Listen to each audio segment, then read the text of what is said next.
Hello, this is the Torg Eternity Delphi Council debriefing where the storm has a name. We are your hosts, Jay and Leamon, and today we'll be talking about Storm Knight deaths or player character deaths in general.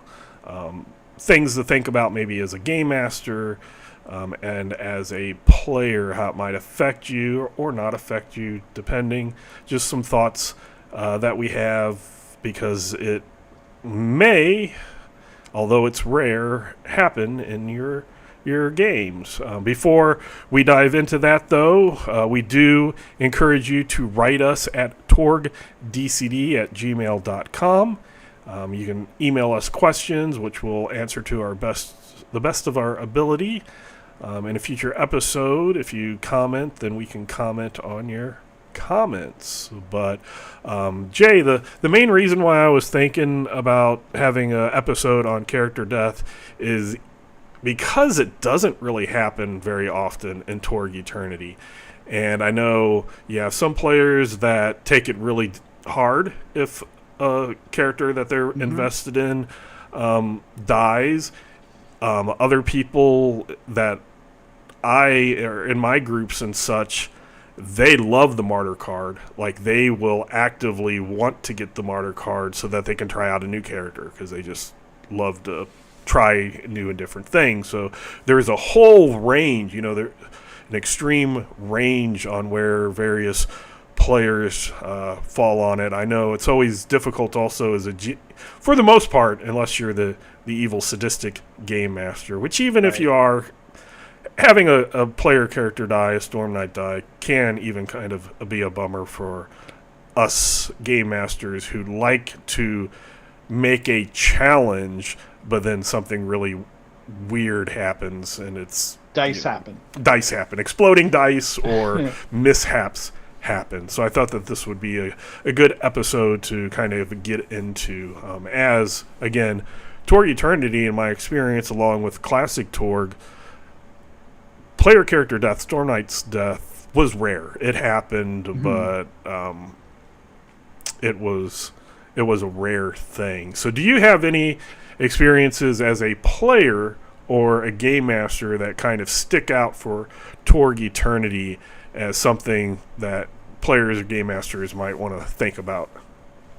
Well, for Torg Eternity specifically, I haven't had any of my characters die, but that's also because I've barely played any characters. I'm the eternal GM.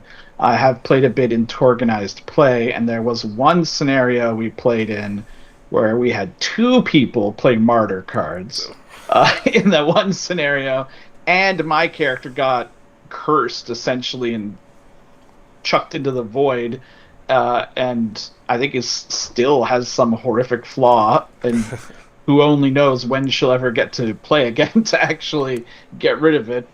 So as a player, I haven't really seen much. Now, for Torg Eternity specifically, as a GM, I have had 6 player character deaths.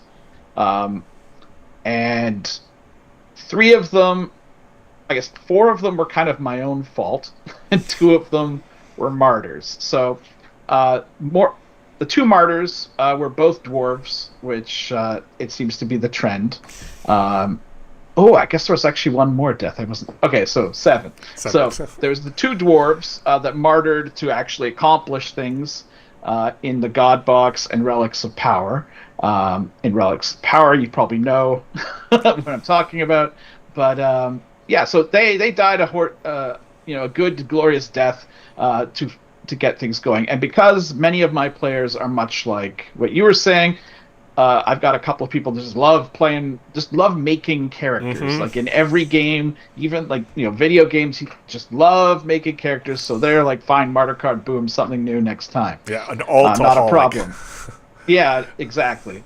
And the same person. Okay, so both of those dwarves were by the same person, who also was the one running Ozzy, that Aurortian alchemist that I talked about during our Fires of Ra discussion, where he just fell down a ladder and died like a chump due to penetrating falling damage when the player himself wasn't even there, and he was trusting other people to control his character, which is something to really think about. Now, my group doesn't care; like they're fine with these things, but there are some people that might take it poorly if you Right. entrusted their character to them, and then you come back the next week to find out that you're dead. So watch for that. Another one that died was a cyber papal warrior type, and she died just Luke from too much damage in the living land. Again, I think it was the very beginning of Relics of Power, but anyways, and that was totally because I forgot you get an up on defeat tests in the living land. So things might have been different if I had actually remembered the rules. So that was on me, but again, they already made a new character, so they're fine. The other three, however, are really my own fault, and this is something that I would have done a lot different now. This was still kind of the beginning when I was just started running Torg, and I had put some stuff out on the Infiniverse, and they had that virtual rat con, or Ulysses con, and I was running a game there, and it was 3 people joined the game that were all really new to it. They didn't know the system, and we went through this scenario, and they all picked really non-combat characters. Okay.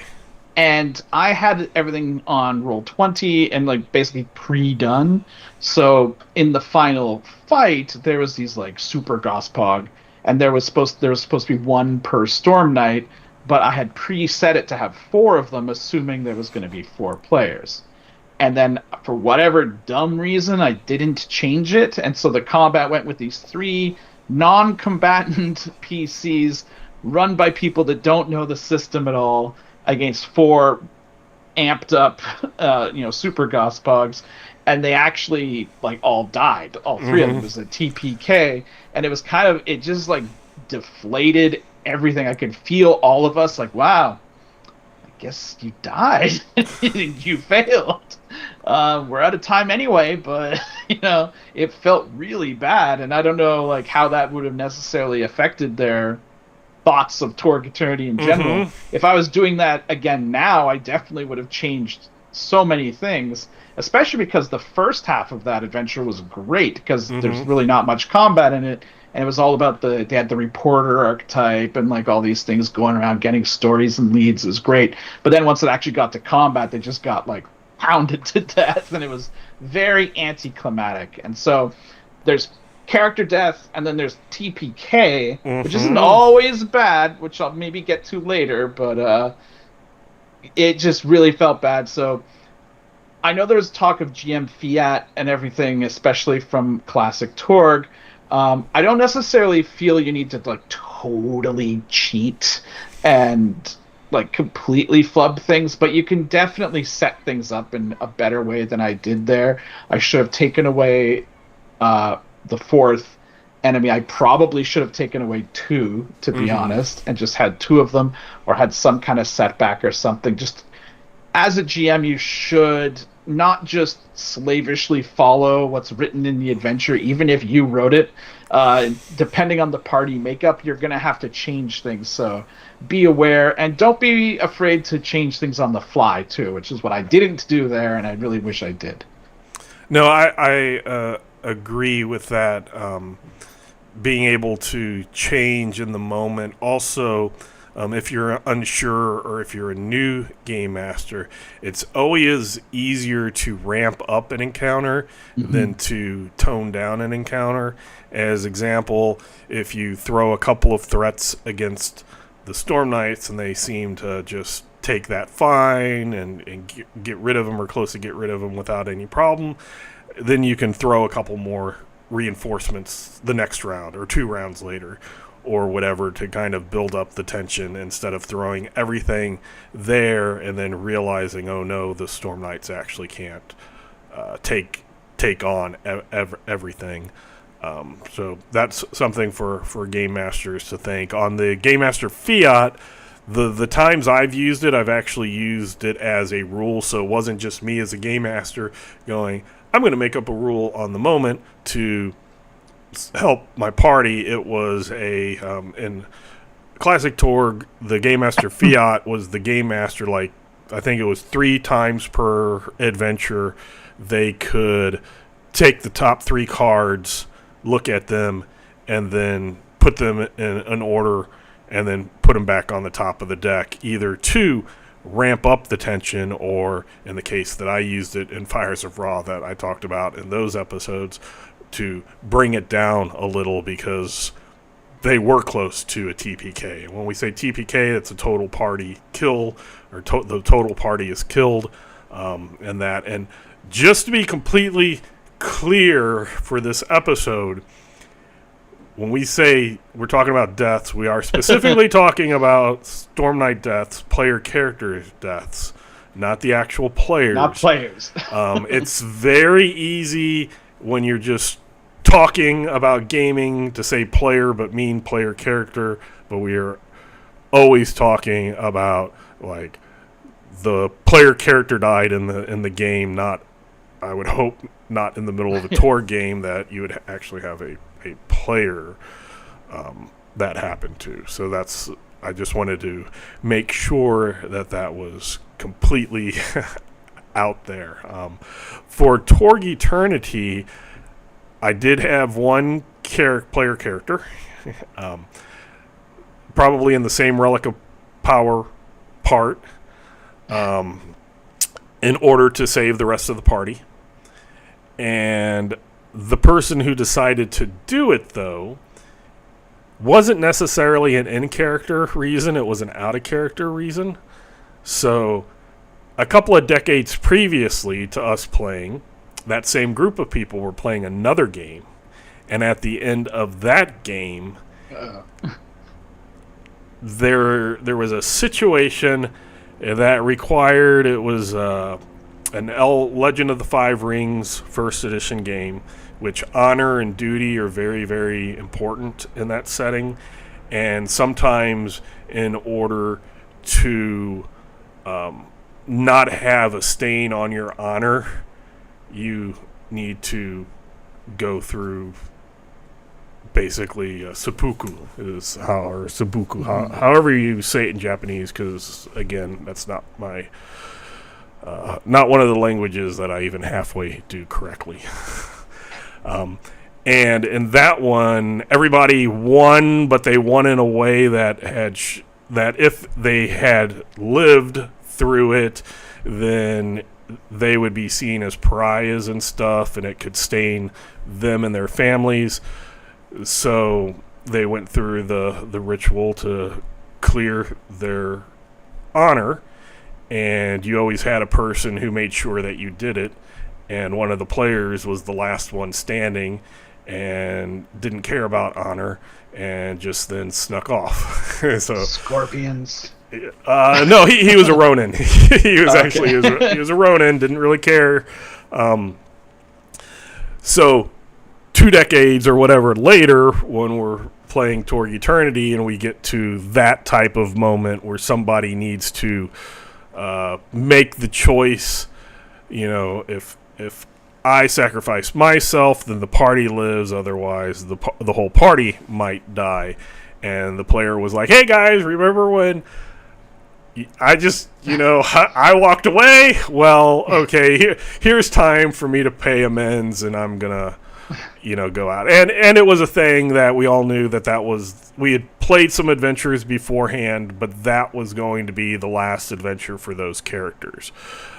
So nobody was upset in any way, shape, or form. It just kind of worked out that way. The so martyr, like, you guys could stop complaining about it now. Right. Like, I've been hearing it for 20 years. Okay, now, now just be quiet.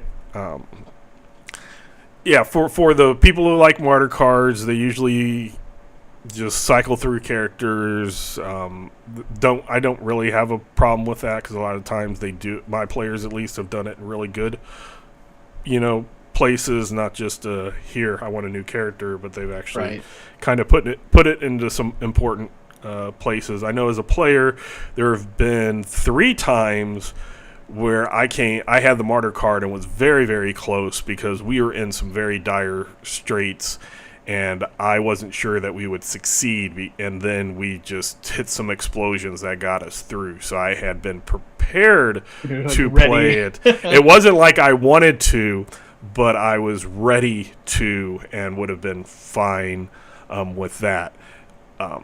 I will talk about another one, and then I'll switch back to you. The one that I felt really bad as a game master was when we had I believe he started off as a monster hunter and then got transformed into Nile, so he was then kind of like a weird science, instead of the pulp monster, the pulp monster hunter, right? Using weird science instead of the alchemy shells and ammunition for the Slayer's gun. But he disconnected, which then you can't soak. Right. And he was like the one who got into the trap, or went, opened the door, took a left turn, darkness comes out, the bad nightmare comes out, and basically just hit him, and he couldn't just takes him out. Just did an absurd amount of wounds that even if he would have not been wounded, he just he died. That character died, and I felt bad about that because that was something that just couldn't happen. It was bad luck that he had tried to do something, he ended up disconnecting, and before he could reconnect, he got hit, took so much damage because of explosions and stuff, and then couldn't spend possibilities to soak. So that was something that I felt kind of bad about. We then, though, made that character turn into the ghost and used the ghost archetype for that character. So the character, through undeath, lived on. But it was still just not a character death as a game master that I really appreciated or felt. It wasn't like the high stakes, super tense, you're doing the best. It was just the dumb luck, and that was something that I just felt was really bad. So what other stories do you have? Well, I think a lot of character death is something you should... It depends on who you're gaming with, I suppose. It sounds like both of us are playing with groups that we've played with for a long time. So we kind of know what their opinions are and everything. But if you're especially just meeting up with new people or forming a group or into organized play or something, it's always good to see if you're on the same page as far as player character death goes, because players have always been fairly precious about their characters dying, but lately it's become much more of a thing. People seem to get really attached to their characters, and even having something bad happen to them sometimes can be seen as like a huge deal. So make sure your players know what you're doing before you start. Make sure if you are going to make it a dangerous campaign, it is always possible that you could, as GM, say, no, you're not going to die. You can almost make that claim in Torg Eternity. Torg Eternity is very player-friendly, but as we've been discussing, it does happen occasionally. So just make sure that everyone's on the same page and they know it could happen, because you don't want someone to write a novel for their character backstory and then die. And especially in Torg, actually, it's good to be fluid on these things, because you could write your novel of a character backstory, and then they're transformed, and none of that matters anymore. Right. And you have to think of something new. So you want to be a little nimble for these things. For me personally, it's always really depended on the game that I'm playing. I know some people will just hammer every game they play into the same experience. Basically, we're rolling different kinds of dice now, but the GM is still running it the way the GM always runs the game. I personally prefer to play games the way they're written and not introduce a ton of house rules. And if a game is deadly, then it's deadly, and if a game's not deadly, then it's not deadly. So for AD&D 2nd edition, I ran that for a long time in high school, and we had, I think, no character deaths until the very end of a campaign, where everyone was so sick of this one thing going on. We were playing the Doom Grinder adventure. It's like such a slog that 4/5 of the players begged me to kill them all. So they died. So we just ended the campaign. One player didn't know about it though, so as they were all getting killed. He was like, "What's going on?" But then, so those were the only deaths. Like, we played D&D for ages, and there was never any character deaths. Then we played Cyberpunk 2020, and characters are just dropping like flies. Mm-hmm. As a player, I once got to a game where one player was already playing in a Nomad game, and I rolled up my character in front of them, finished him up. The door of the APC that I was in opened up. I leaned out and got shot in the head and died. And I immediately just started erasing the sheet and rolling up a new character. And the other guy there was like, "Oh my god." So it depends on the game. Once you get to 3rd edition D&D, things were also a little weird because it was so easy to raise dead that you could have a fair amount of character death, but it didn't really matter that you had it because they would just get raised or eventually resurrected with no penalties. So it wasn't really that big of a deal. But then I also ran Hackmaster, which is kind of infamous for its danger, and I racked up a lot of player kills that we actually, including a TPK on there. So this was for 4th edition Hackmaster, which was sort of the more parody version, but the GM was encouraged to record their kills, but also play fair. You had to take an oath. But then also I ran World of Darkness games for years and years and years, and there's only been one death in the entire time I've run countless World of Darkness and Chronicles of Darkness games, and it was PvP caused. And the player retired the character that caused that death immediately afterwards as well. So it really depends on the game. So you could, I think Torg is sort of predilected towards being relatively safe, but it is still an action cinematic game, and in the cinema, people do die. So it can happen. It's just not likely to happen, I think. Yes, as you were talking about game master mistakes. So in classic Torg, the biggest mistake that happened as a game master is a character played a Nemesis card. And I was, at that time, we had 2 Storm Knights, and then there was a couple of NPCs that came in, and the players actually liked them so much they sort of became GM PCs until I started getting more players, and then once I had more players, then they kind of went to the side.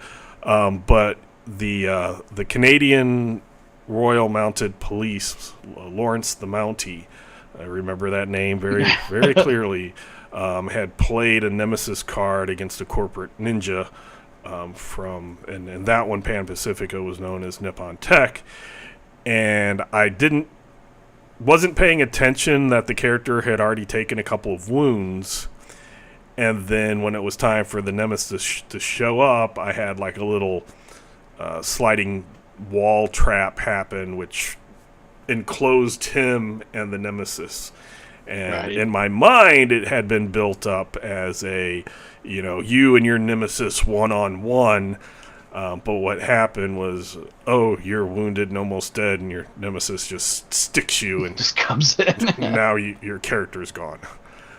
So that one, I will say, that was very much fault of mine as a game master. So do kind of be aware of how many wounds and such your Storm Knights have taken to know when to have some serious encounters happen. Cutting player characters, it's one thing if player characters decide to split the party, but as a game master, if you're splitting the party, make sure you're doing it well aware of what's going on. That was one. Most of them that have happened, my players have been okay with, because they have been in those situations that were not just boom, the character's dead, or stupid dice exploding. They've been those really tough encounters that the party survived by the skin of their teeth. A character died, or became a vampire, or something like that happened, but it was it was part of the story. It wasn't just because some bad dice exploded. Talking about bad dice, in a game that me and my friends played for a while. It was very centralized at Purdue University, known as Adventure Quest. There's random crit tables, so when you criticaled, if you were the one who had been hit, then you rolled percentile, and then if you rolled low enough, you could even it would be bad against the person who rolled the 20. But, it was always don't roll high. And one of my friends, it was the first time he was playing the game. He had spent a long time learning what the world and setting and everything was about. Right. And then he gets into it, and this flying lizard, hits him, crits him, and he rolls, and it's your head's knocked off. And he just silently sat there looking at his character sheet I don't even know what to do now. Should I just go home? Right. It was very shocking. I mean, a guy who had played Torg before then, had played, D&D, various editions. It wasn't like he was new to role-playing, but that little instance was just boom, introduce a new character, boom. Like you said with your cyberpunk, that sometimes can be a little off-putting. In any game that I start now, I have if we're starting a new system that people aren't familiar with. So if I would say, hey, we're playing another Torg game, everybody makes new characters, I wouldn't do this. Unless it was a whole bunch of new people that had never played Torg before. But if the majority of people have not played the system, I have kind of a 2-session nobody dies rule.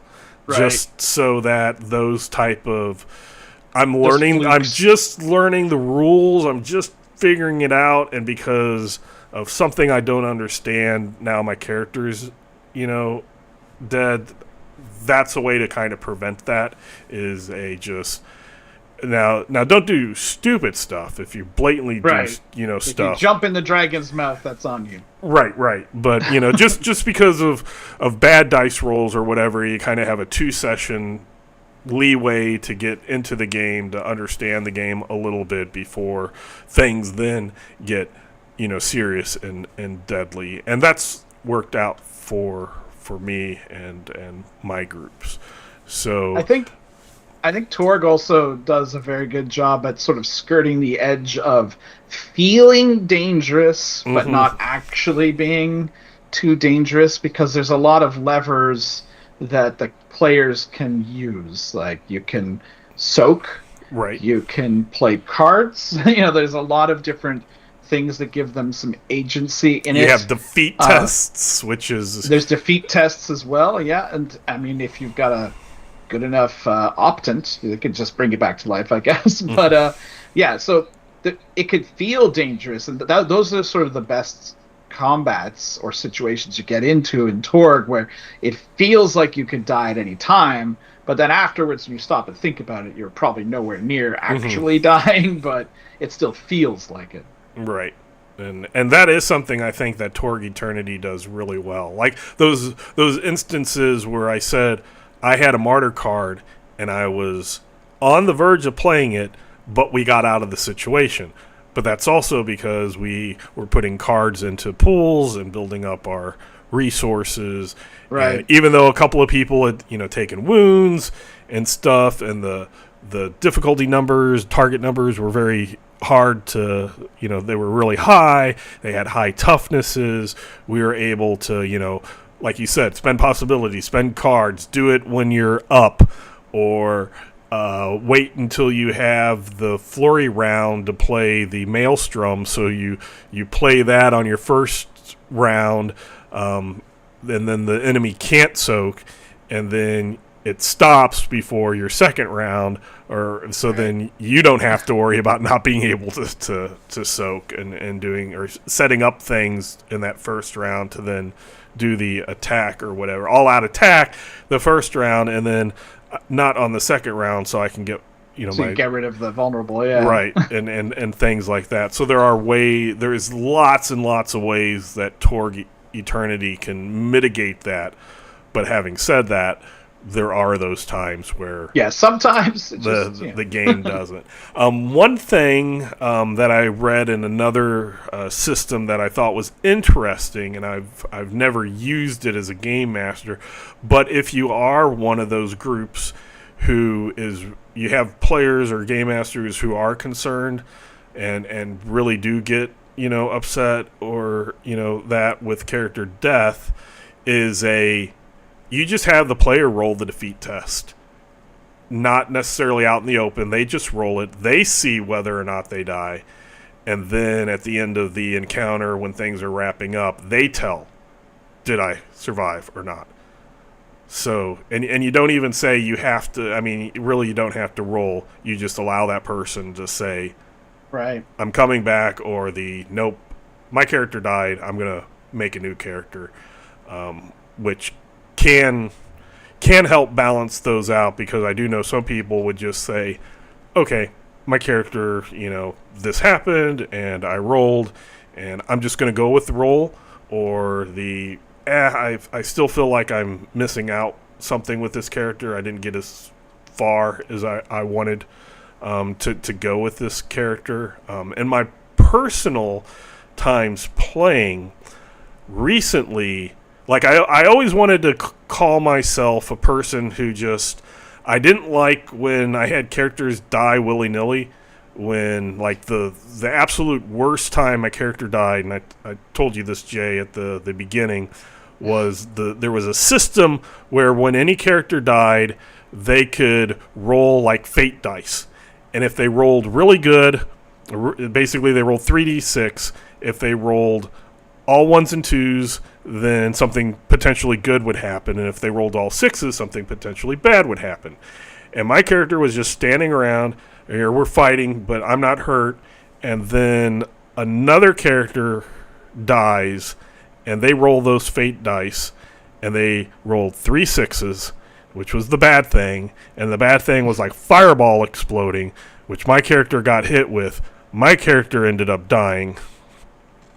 That character had something like a last chance thing, so they actually survived, and that was upsetting because that was somebody else doing something that I'm not really a part of that role, and now I'm affected by it. Was that in the game, or was that it was a rule? It's a rule in the game. Most of the time, the game masters, and it was one that we had about 40 people who would show up, and they would divide into about 4 groups of 10 each. And for the most part, the game master was really good. This one was just at that time, for whatever reason, they had that happen, and it was just very disappointing. The second, or tied with that for me, was in the same system.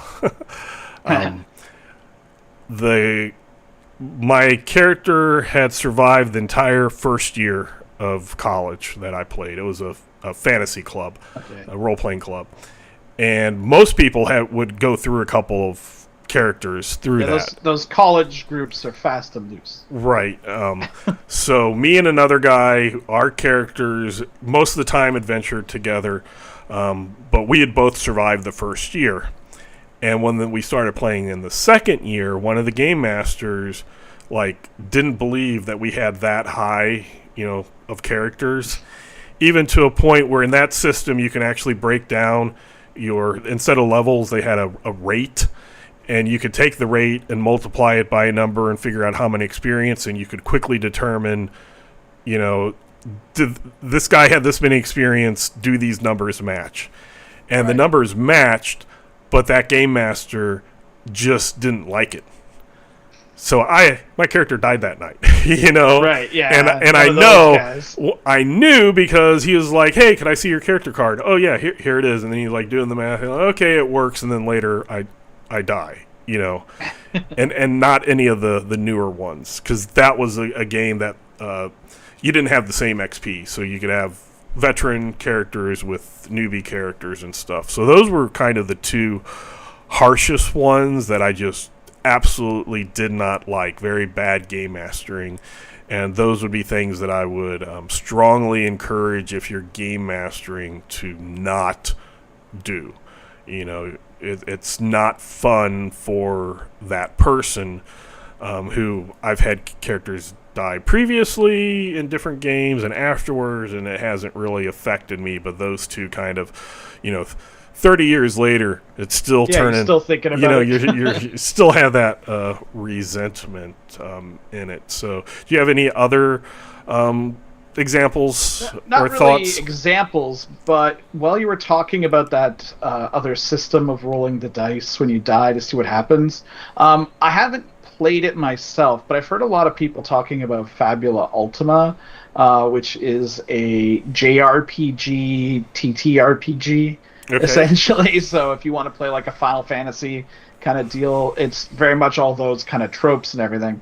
But I don't really know much of the system itself, but I do know that the death mechanic is basically, if you are reduced to 0 hit points, the player chooses one of 3 options. Mm-hmm. They're knocked unconscious, they surrender, or they sacrifice themselves to achieve some goal. So it's kind of like, you know, you're captured, you're knocked out, or you martyr card. Mm-hmm. And so it's 100% their choice.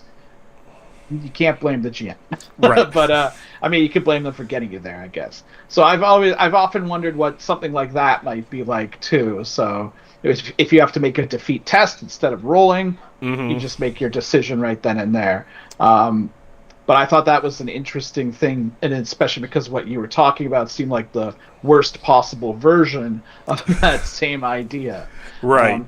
But there's a lot of systems out now that have different kind of conflict mechanics, and that's one of the things we always talk about, it being your own Cosmverse. You can feel free to alter the system too. Like there's Dungeon World and other narrative games, like Apocalypse World or Blades in the Dark, things like that, where the damage and the death is usually brought upon by the player, not the GM. I ran a Blades in the Dark game for a while, and we only had one player death, but he totally deserved it and brought it on himself. And they had this glorious funeral for him and everything. But I don't want to get too into it. But so they brought it on themselves. They had to choose that this is what happens. I guess technically there was 2 deaths, but the other one immediately turned into a ghost, kind of like what you were talking about before. So I don't really count it because he was like literally planning on doing it. So keep in mind, some other systems have different ways of dealing with character death. And it gets into an interesting situation since Mark isn't here to talk about it. I know some people have strong feelings about all characters must be the same XP. And no, you could have an established party and then have a totally fresh 0 XP character come in and still be totally fine.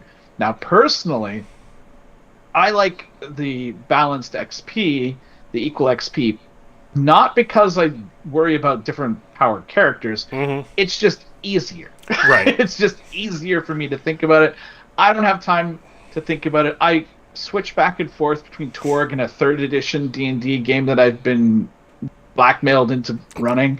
And when I'm trying to figure out experience, it's like, okay, this guy's this level, this guy's this level. They all started at the same level, but some have died, so they lost a level for that. And then, some of them are magic users, so they've been spending XP to make stuff. Okay, so they're this level, the monsters were this level, their CR rating is this, and so that means they get this much XP. Their cohorts get this much XP.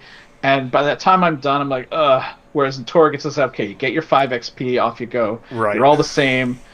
Be good. But I think you've had also more experience with running characters of varying power levels? It may not be due to death, but do you find that works okay?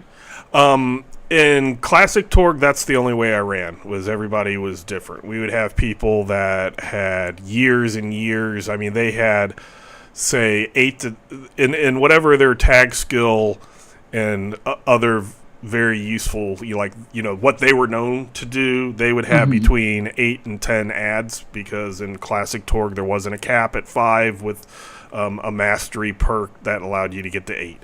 So 8 to 10 is where they would kind of hit their limit, and then they would start getting other skills or start increasing attributes.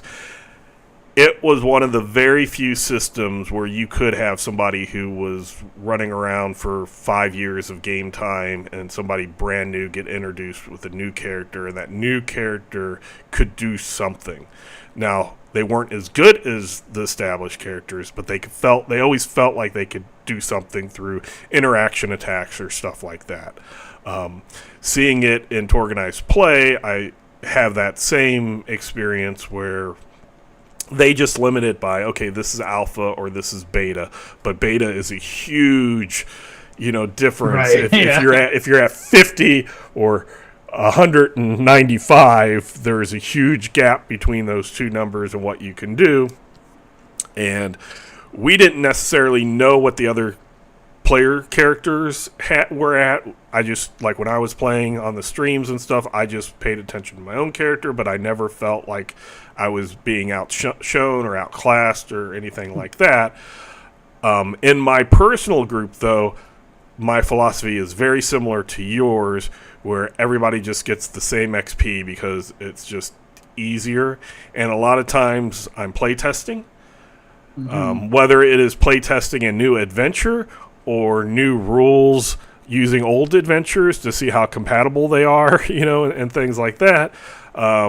I just want to have everybody in that default Torg, because that's, the default Torg setting. So it's just like everybody gets the same one. If you do a martyr card, you come back, or if your character dies, your new character has the same amount of XP. It's easy, like you said. And the other games that we do, some of them everybody has the same. Some of them, depending on if you show up on the night or don't, you might get a little bit or none and stuff. Just for Torg Eternity, it's simpler that way, but I still feel that it is one of the games that you don't feel that crunch so much if there's a larger gap between experience points, just by the way that interaction attacks work. And you can always find something cool to do with a skill that somebody else doesn't have. Something that often gets brought up by people as kind of a straw man, I think, because I've never seen it actually happen. I'm curious if you have. Have you ever seen someone's character die, and then they just, because it's the same XP, they just make literally the exact same character with a different name? In Torg Eternity... Well, no, in Torg and Torg Eternity, no. The closest I came to is there were certain archetypes. In classic Torg, they were called templates, but they were basically archetypes. And in Torg Eternity, they're archetypes, where one of them, for some reason, is like the thing that everybody wants to play. Right.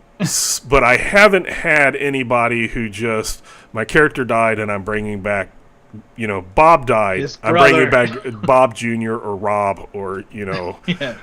Bobby. It hasn't been anything like that where it's just bringing. I have heard about it. I'll just martyr myself and then I can put the XP in a better place. I think with the source book staggering out, which I allowed people to, when their source book came out, as a kind of like, hey, you get to you get to revise, kind of rebuild your character. Rebuild, yeah. And then because all the books, like, you get Pan Pacifica, well, while the majority of it is Pan Pacifica, there are things in there that appeal to other people. So if other people would be like, hey, that, I could use that, then I'd be like, okay, you can rebuild too. So I think that cut down on things, but even since Pan Pacifica Wave came out, I haven't had that,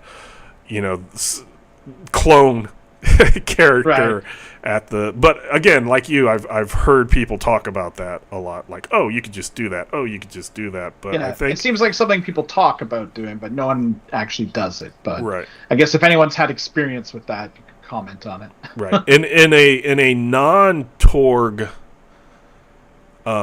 game, I did something similar a couple of times, and this was something I was going to bring up anyway, so this is a good thing. As Jay, you had mentioned earlier, knowing your players in your group is also really good. And sometimes it's like, as I said, most of the time, if my character dies and it's what I think is a valid reason, I'm fine. Just make up a new character.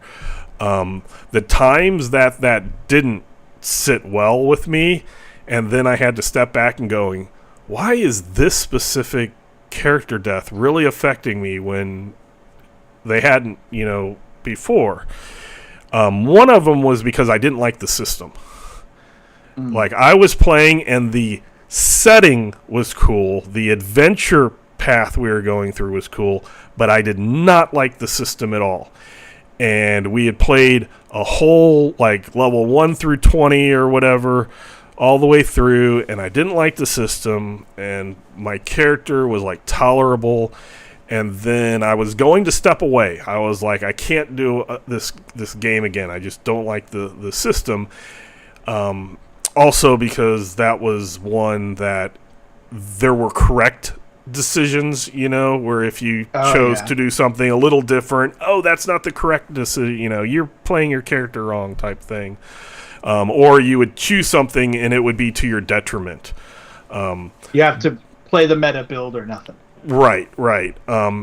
And that kind of had turned me off to it, but the game master was like, hey, for this new one, I'm going to make everybody's character and you're all going to have amnesia.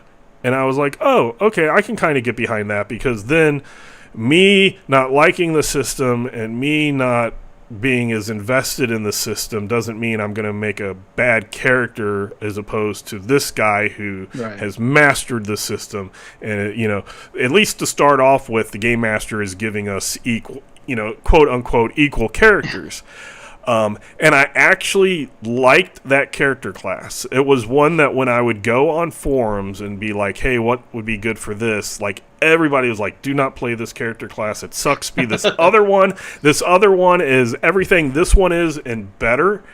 But I didn't want to play that other character class, because that one was like melee and spells, and I didn't want to deal with spells. So I looked at it and was like, I finally found the one character class that I can kind of be happy with a system I don't like to get through this adventure. Again, that the adventures I really liked. And then my character died. And then I was like, I don't want to be Bob Jr. I don't. But this is the only thing I like. And it really was like, what do I play? And there was an NPC that I was able to like switch over for a few adventures. But like you were talking about various D&D games where then you get resurrections and stuff. So the party was able later to resurrect that character, and I was back and no problem. But that was a weird case of me not liking the system. Finally finding a character class that I actually was enjoying, and then died. And then it was just like,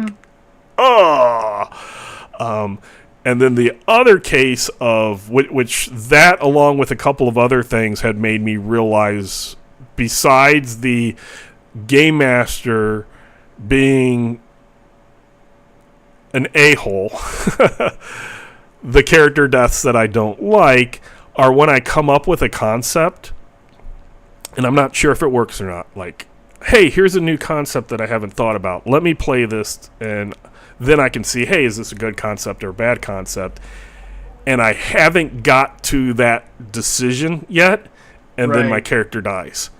The rug is pulled out from under you before you actually get to see it in action. Right. So, like, we'd got to a certain, we were playing a system, Earth Dawn 2nd Edition, got to a certain area, and then that game just stopped.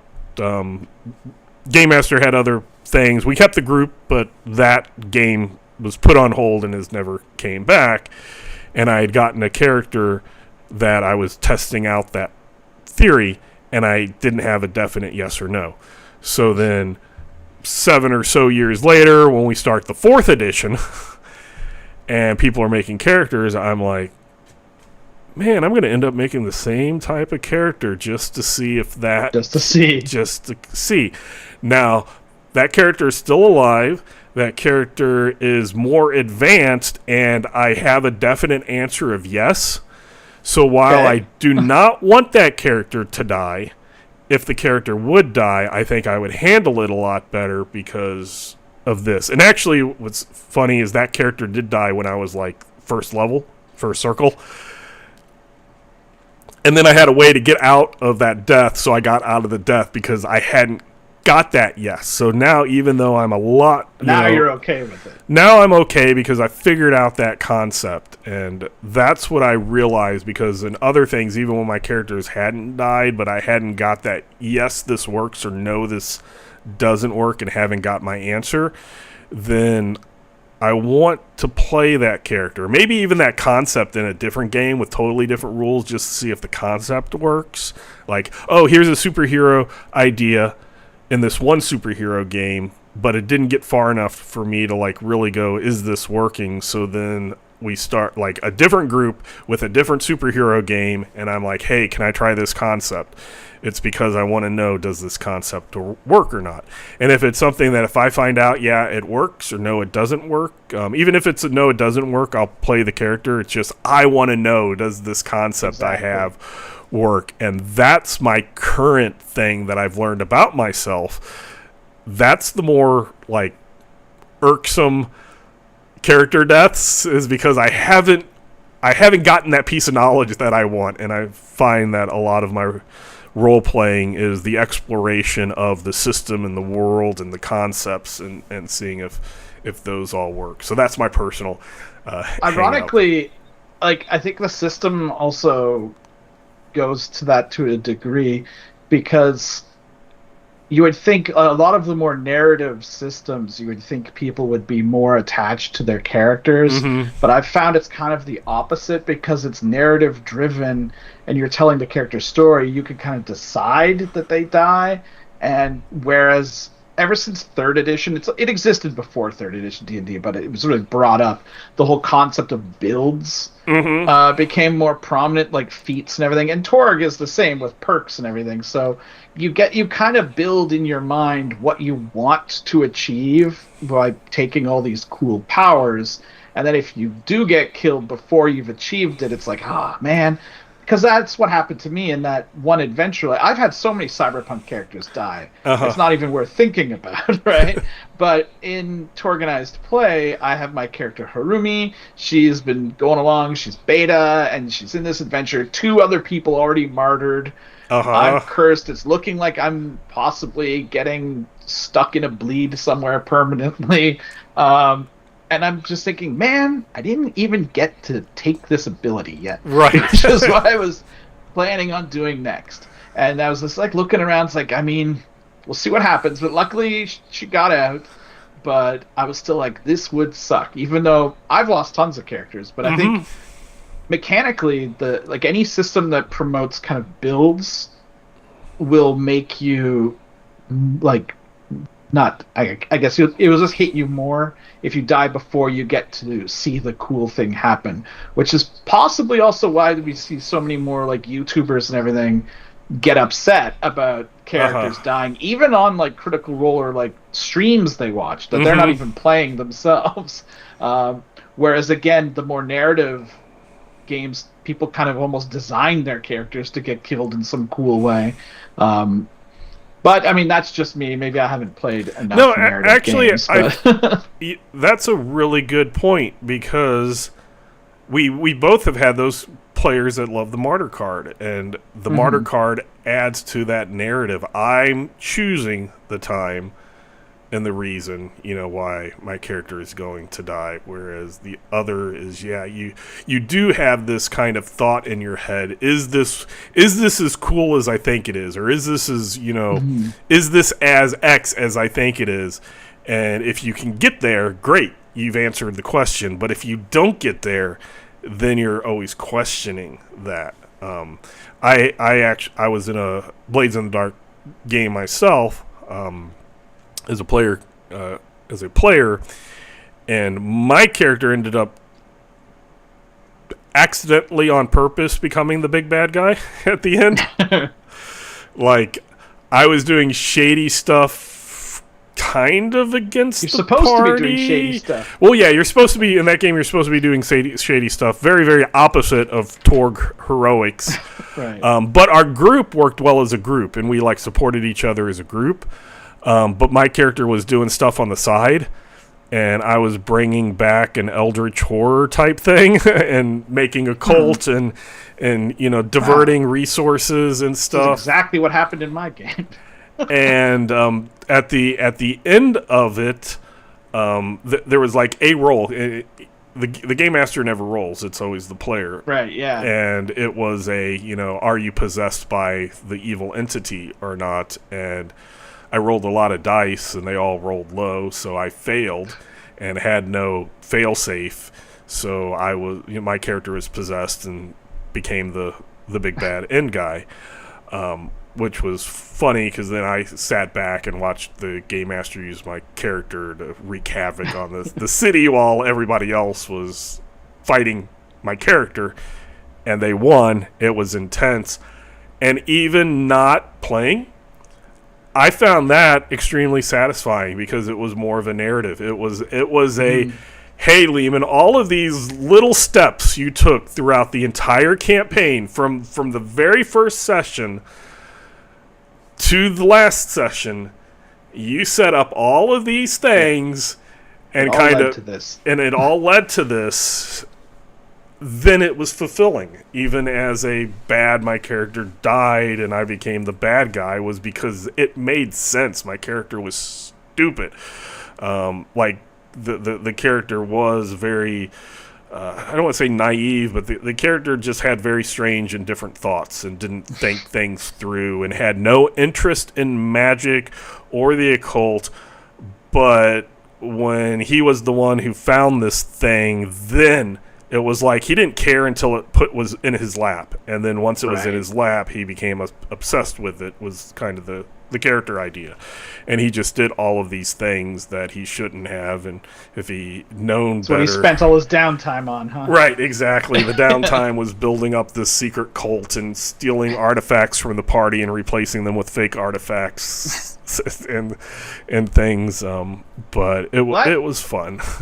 That kind of segues into the one other thing I wanted to talk about. It's not really a big deal with Torg usually, but not everyone plays with the Delphi Council, and not everyone plays as Goody Two-Shoes. There's always the possibility of PvP, of things happening as well. So as I mentioned, the one death in World of Darkness that I had was from PvP. Not on purpose. It was because someone was playing a werebear and they got frenzied, and someone's changeling was standing too close and just got ripped apart. Cyberpunk, we've had tons of PvP. It happens almost all the time. But then in Torg, I never really see that. But I do know there are people that like to play more shadowy mercs and things maybe they're more Stormbreak kind of characters, things like that. How do you feel about that possibility? I would think it would probably turn into quite a slog with people spending possibilities constantly. But right, and in Torg Eternity, I think player versus player, 99% of the time probably isn't a good idea. The time that and I know Mark and I, we were both players in it. He might have been the game master, but we both had a very good player versus player experience when one of the Storm Knights got mind controlled, and the player went all out. I'd played that twice, once as a game master and once as a player. And as a game master, the player was like trying everything that they could not to fulfill the mind control. Right. Trying to weasel out of it. Everything they could. Oh, they said to do this, but if I backflip it in my mind, I could do this other thing, sorta, and it kind of fits what they said. And the one that became an actual true player versus player, the player had his character like seriously attempt to do the thing. Basically it was a get the MacGuffin, and we were all trying to get the MacGuffin, and he was trying to get it himself for the bad guys. And that was amazingly fun because we're all like, yeah, that's what you would do. So he was spending possibilities. He was spending cards. He was, using resources and perks. Where in the other one, the guy's like, was he offering to trade cards? No, it was kind of like you're cut off from that, so you're no longer part of the, the group of trading. But where the other one was like, no, I'm not going to spend possibilities. No, I'm not going to try to boost. He did. And it made it fun. But it wasn't something that occurred every single, session. And I think sometimes... Would they have thought it was fun if he killed one of them, though? I think we would have been okay with it. Because we were laughing and stuff during the whole thing. Yeah. It wouldn't have been... That part wouldn't have been fun, but I think we would have been accepting of it, right. We ended up knocking him out instead of, killing him, because that was the other thing. Right. Hey, he's turned on us. He's a traitor type thing. I will say also I have players who if you mention player versus player, they're like, not playing, sorry, just not interested in the game, which is fine. I have a couple of games that I game master with most of the same group, but in one of them, one of the points at the beginning at least was we will allow player versus player, but it's going to be if you do these things overtly, if you do these things out in the open, there are going to be consequences because, You're not the maniacal person running around town just killing people. If that happens, right. You're going to be put down. If you do things shady behind backs and stuff like that and be evil, then that's fine. But I knew that there were certain players of mine that just would not go for it. So I would tell them, hey, I have this game. The reason why I'm not inviting you to it is not to snub you. It's because we're doing player versus player. And as soon as I said player versus player, they were like, nope, you're right. I'm not, not interested at all. But that's knowing your players. That's what it all comes back to. And Jay, I know you have kind of the opposite where while they're not like out to kill each other, they are out to mess up each other. Yeah, like... They'll play Cosm cards on each other as much as humanly possible and get in each other's ways and do all sorts of things. And it's all good fun and it all works out. They even by making things harder for themselves. The Cosm cards give so many possibilities. Mm-hmm. Like I've had games where they end with 9 possibilities and they're exactly. cool and they don't even need them all. So there's a lot of wiggle room in Torg. It's not. You can kind of mess around a bit, but I guess just know when to stop is the key there. And then, like, if you did go into, like, I guess the last thing, because we're running a little bit over, but not too bad. Sure. One of the things, if you decide to go with, like, a anti-hero Storm Knight group, or even a Stormer group, kind of like with Operation Soft Cell, where you're doing the Operation Eris, or the Eris division, or if you're, playing, like you said, Stormbreak type mentality, then if and when PvP happens as a game master, you're going to have to determine who's on the hero side and who's on the villain side. That's true. To kind of figure out who's doing what in those, circumstances. The initiative gets kind of weird then. Right. It gets a little weird when everybody's on the villain side, like in Operation Soft Cell, but when you have certain ones. And then that one I would look at, okay, what's the situation that caused it?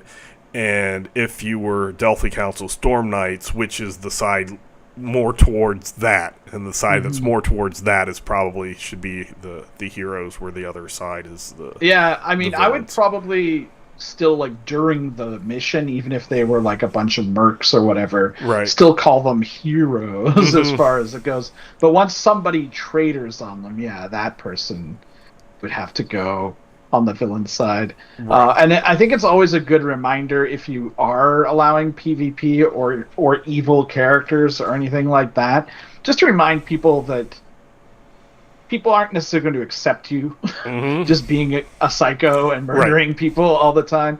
It's the lawful good is not lawful stupid kind of thing. It's not carte blanche. So even if you are playing some other group, like all these heist movies and things about criminals or snipers or what have you, they still got to work together. Right. It's usually not till the end when things happen. So that's something to keep in mind, which I think, like, the moral of this entire thing is talk to your group. Talk to your group expectations and know them, and look for the nonverbal body language and stuff. If you bring up, hey, this might be PvP, you might have some players that say, I accept it, but then if it would happen to them, they would still not. It's okay until it happens to me. So kind of, like you say, know your players, kind of look at their reactions for it. And if you've done that in previous games, or mentalities, then you can adjust. So hopefully this episode has got you, the viewers and or listeners, to kind of think about how Torg Eternity can be affected by Storm Knight deaths, how you can bring in ways to mitigate or change those outcomes from other games, make your Cosmverse your own, as Jay said, and as we say on every one of these episodes. Again, you can email us at torgdcd@gmail.com. We will answer questions, we'll comment on comments, etc. Until next time, we hope you have fun in your own Cosmverse. Bye.